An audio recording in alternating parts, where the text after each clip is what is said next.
These areas are not small pockets of trouble. They are large zones spread across several northern states, including Katsina, Zamfara, Kaduna, Niger, and the northeastern states affected by Boko Haram and ISWAP. In Katsina, for example, over 26 local government areas are considered dangerous, with places like Kankara, Funtua, and Dutsinma being particularly high risk. Some roads, like the Funtua-Kankara road, have been called corridors of danger because of repeated attacks. In Zamfara, forests like Dansadao and Munhaye are being used as hideouts, and bandit activities there have been ongoing for years. Kaduna and Niger also have forested areas and highways where armed groups operate, making it risky for travelers, farmers, and traders. In the northeast, Boko Haram and ISWAP continue to control parts of Sambisa Forest, Lake Chad, and surrounding villages. Now, why is this happening? There are several reasons. First, these areas are hard to access for security forces. Dense forests, borderlands, and riverine areas make it difficult for police and military to patrol effectively. Second, porous borders allow armed groups to move freely between Nigeria and neighboring countries. Third, there is a mix of criminal and insurgent activity. Many of these groups are involved in kidnapping, cattle rustling, robbery, and sometimes even clashes between themselves. Weak local governance also contributes. Many communities in these areas have little government presence, poor infrastructure, and limited access to basic services, which creates opportunities for armed groups to gain influence. And finally, economic hardship pushes some youths to join these groups because they have few alternatives. Recently, there have been reports of attacks in these regions.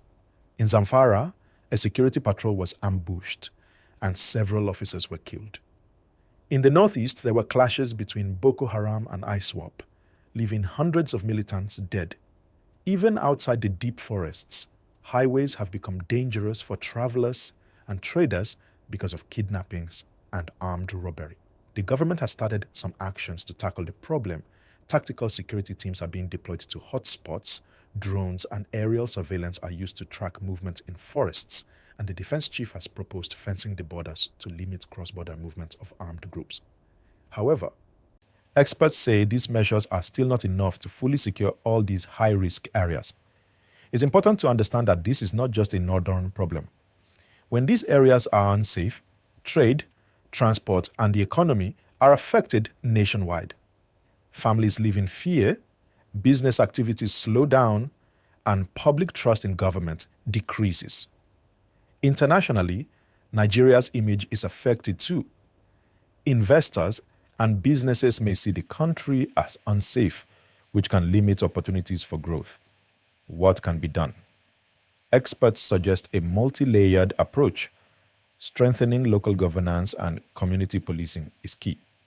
Giving security forces the right training and resources to operate in forests and remote areas is also important. Socioeconomic programs can provide alternatives for youths who might otherwise join criminal groups. Community engagement is vital. Building trust between citizens and authorities helps people report threats safely. Cross-border cooperation with neighboring countries is necessary to stop armed groups from moving freely. Finally, public awareness is crucial. People need to know which areas are dangerous, how to stay safe, and how to support national security efforts. Even with all these challenges, there is hope. Recognizing the problem of 270 high-risk areas is a wake-up call, and it gives the government, citizens, and civil society a chance to act before things get worse. Everyone has a role to play, from supporting development projects in vulnerable areas, reporting suspicious activity, to demanding accountability from leaders. I want to remind you again, like this video, subscribe, and share this information so more people know what's happening. Your awareness can save lives. These high-risk zones are real and the threat is serious, but with coordinated action, vigilance, and public participation, Nigeria can regain control of these areas. Lives can be protected, communities can become safe again, and normal life can return for people living in these dangerous regions.